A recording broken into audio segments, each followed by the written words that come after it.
మొదట గూడంజనతో ప్రారంభమై ఆ తర్వాత అందశ్రీ గద్దరన్న ముగింపు వచనాలుగా ఈ కార్యక్రమం ఉండాలని అనుకున్నాం. తెలంగాణ ఉద్యమంలో పాట ఎటువైపుగా పయనించింది, ఉద్యమం మీద దాని ప్రభావం ఎట్లా ఉన్నది అనేటువంటి అనేక విషయాలు చర్చించి ఒక దిశానిర్దేశం పాటని మనం ఆ రోజు చెప్పుకున్నట్టుగా తెలంగాణ ఉద్యమంలో మొత్తం పాటే ఒక నాయకత్వ పాత్రను పోషిస్తున్నటువంటి సందర్భాన్ని మనం చూసినాం. మొత్తం ఉద్యమానికి పాటే ఒక లీడర్గా ఉన్నటువంటి సందర్భాన్ని మనం చూసినాం. కాబట్టి పాటకు పట్టం కడదాం, తెలంగాణ రాష్ట్ర సాధనలో మనం మమేకమవుదాం అనేటువంటి విషయాన్ని తీసుకుపోదలుచుకున్నాం. యాస భాషలు చూడ అవమానమేనా, విద్యా ఉద్యోగాలలో తెర్లైతున్నదానా, నీళ్లు నిప్పులై నిధులు అప్పులై అల్లాడుతున్నదానా, భూములన్నీ పోయి బుగ్గి పాలైతున్నదాన, కూటి కొరకు కోటి తిప్పలు పడుతున్నదానా, ఎందుకే ఓయమ్మా ఏమాయని పౌరుషం, నిజామోని గోరి గట్టినవు, దొరలు భూస్వాములనెదిరించి నిలిసినవు, రజాకార్ల రక్తాన్ని దాగినవు, ఓయమ్మా నా తెలంగాణ వీరుల త్యాగాల ధరణి,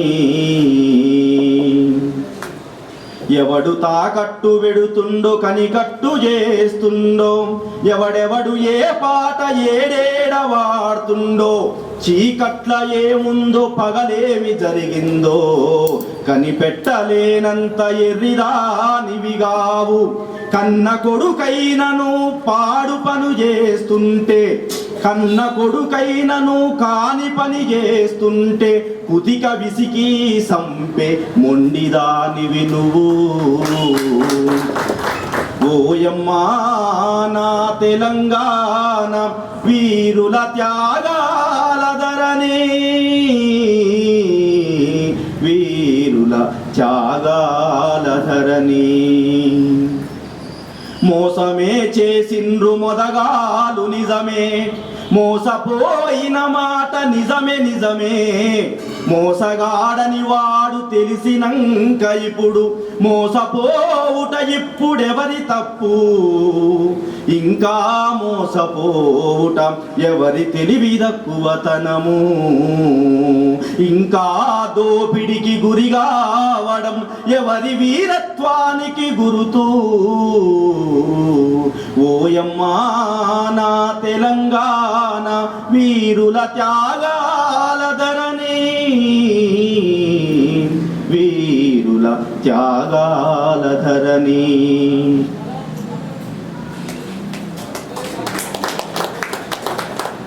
తెలంగాణ ఎంత సహనశీలి, తెలంగాణ ఉద్యమం ఎంత గొప్పది, తెలంగాణ ఉద్యమంలో పాట ఏ విధంగా ప్రభావితం చేస్తుంది, ఎంతమంది ప్రజల్ని ఇవాళ లక్షలాది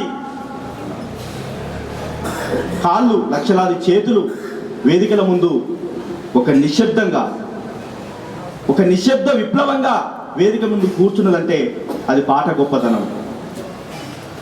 మరి అట్లాంటి పాటలు అందించినటువంటి పాట కవులు పాటగాళ్ళు ఇవాళ ఎక్కడ ఉన్నారు?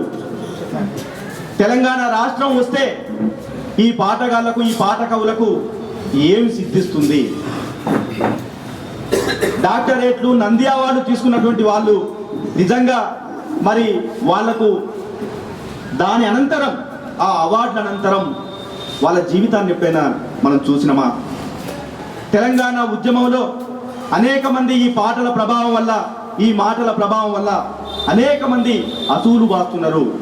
తెలంగాణ ఉద్యమం కోసం చిత్తశుద్ధితో పనిచేసి తెలంగాణ ప్రాణంగా, తెలంగాణ జీవంగా ఇలా తెలంగాణ ఉద్యమంలోకి ఉరుకొచ్చి గుర్తులు అందుకొని ముందు వరుసలో నిలబడి ఏం చేయాలో ఎటు పోవాలో దిక్కుతోచని స్థితిలో అయోమయానికి ఒక సందిగ్ధ సందర్భాన్ని సృష్టించినటువంటి ఒక గందరగోళ పరిస్థితిలో తెలంగాణ ఉద్యమం ఉన్నది. ఇవాళ అనేక ఉద్యమాలు చేసినాం.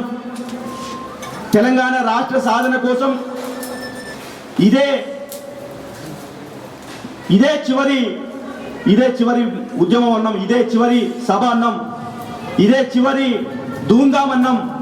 ఇక మిగతావన్నీ మన పండుగలన్నీ కూడా తెలంగాణ రాష్ట్రంలోనే చేసుకుందామని చెప్పేసి అనేక సందర్భాల్లో అనేక విషయాల్ని చెప్తున్నాం. పదే పదే వాటిని వాయిదా వేసుకుంటూ వస్తున్నాం. ప్రతిసారి మనం ఒక కార్యక్రమం చేయడానికి ఖచ్చితంగా మళ్ళీ మన తెలంగాణ రాష్ట్రంలో దాన్ని చేసుకుంటామని చెప్తున్నాం. ఇట్లా తెలంగాణ ఉద్యమాన్ని నడిపిస్తున్నది పాట. తెలంగాణలో ఉన్నటువంటి అనేక భావ సంఘర్షణలకు కొంతైనా ఊరట నుంచి వారిని ఆ రోజు రాత్రికి కాస్త ప్రశాంతంగా పడుకోమని చెబుతున్నది పాట. ఇవాళ ఈ తెలంగాణ ఉద్యమంలో పాటే లేకపోతే, తెలంగాణ ఉద్యమంలో ధూమ్ధాం సభలే లేకపోతే ఒక్క సీమాంధ్రుడు కూడా ఇక్కడ ఉండే పరిస్థితి లేదు. పాటలు పాడుకుంటూ వాళ్ళ ఆ కసిని ఆ పాటల ద్వారా చూపెడుతూ ఒక శాంతియుతంగా నిరసన పోరాటమై, నిరసన జెండాలై ఈరోజు తెలంగాణ ఉద్యమకారులు నిలబడ్డారు. మరి అది అవతలి వారికి అది ఒక అవహేళనగా తయారైంది. మీరు ఇంతకన్నా ఇంకేం చేయగలరు? మీరు పాటలు పాడుకోగలరు, మీరు మాట్లాడుకోగలరు, మీరు ధూమ్ధాం సభలు చేయగలరు, కానీ మమ్మల్ని ఇక్కడి నుంచి పంపించేటువంటి దమ్ము మీకు లేనటువంటి విషయాన్ని వాళ్ళు చెప్తున్నారు. నిజంగా తెలంగాణ ఉద్యమం ఇవాళ నిజంగా కవులు కళాకారులుగా తెలంగాణ పాటని మరొక కోణంలో ముందుకు తీసుకుపోవాల్సిన అవసరం ఉన్నది.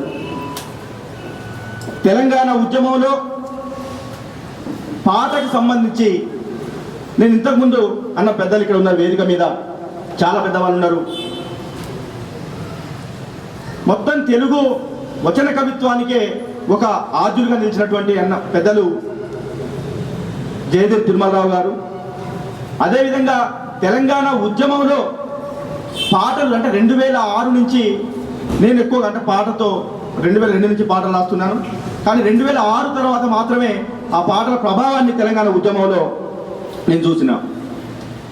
చాలా సందర్భాల్లో చాలాసార్లు సుద్దాల అశోక తేజ గారిని చాలా మంది అనేక సందర్భాల్లో ప్రశ్నలు కూడా వేయడం జరిగింది. ఇంత గొప్ప ఉద్యమం జరుగుతున్నది తెలంగాణ ఉద్యమంలో, అన్న మీరు ఎందుకు స్పందించి ఒక గొప్ప పాట ఎందుకు మాకు అందియ్యరు? మేము దాన్ని అలా తీసుకెళ్తాం కదా, అలా మోసుకెళ్తాం కదా, మీరు ఎందుకు పాటలు రాయరు అని. కానీ అసలు తెలంగాణ ఉద్యమం మొదలయ్యే నాటికి ఆ భావానికి సంబంధించిన అనేక పాటలు అన్న రాసినట్టు నాకు తెలిసింది.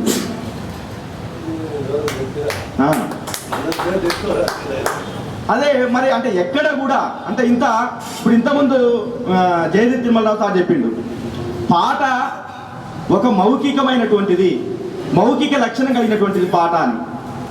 మరి ఇక్కడ నేను పాడితే అక్కడ కూర్చున్నటువంటి మిత్రుడు వింటాడు, దాన్ని తీసుకెళ్ళి ఆయన ఇంకెక్కడో పాడతాడు, అక్కడ ఒక 2 పదాలు ఆయన కలుపుతాడు అవసరమైతే, ఆ తర్వాత ఇంకొక ఆయన పాడతాడు, అట్లా దాని రూపం మారుతూ ఉంటుంది, కానీ దాని యొక్క నిర్మాణం మాత్రం ఆ విధంగానే ఉంటుంది. మరి అట్లా మౌఖిక లక్షణం ఉన్నటువంటి పాటకు ఎవరో ఒకటి కర్త అయితే ఉంటాడు. మరి ఆ కర్త ఎవడో గుర్తించకుండా నేను అందుకే చాలా సందర్భాల్లో జానపదం అంతా కూడా మౌఖిక సాహిత్యమే, జానపద పాట అంతా మౌఖిక సాహిత్యమే అంటే మౌఖిక సాహిత్యమే, కానీ ఎక్కడో ఒకటి పుట్టుంటుంది. వాడి విషయం చెప్పకుండా మనం దాన్ని మౌఖిక సాహిత్యం కింద దాన్ని ఎవరో ఏందో అన్నట్టు ఒక కన్ఫ్యూజన్కి గురి చేసి పాటకు ఎవరో ఒక అడ్రస్ లేనటువంటి దానిగా పాటను చిత్రించడం మనం నేర్చుకున్నాం. నిజానికి పాటకు కూడా ఒక కర్త ఉన్నాడు. మరి ఆ కర్త అంటే ఆ పాటకు సంబంధించినటువంటి వాడిని మనం ఎక్కడ కూడా చెప్పిన సందర్భాలు లేవు. ఇది తెలంగాణ కోటి రతనాల వీణ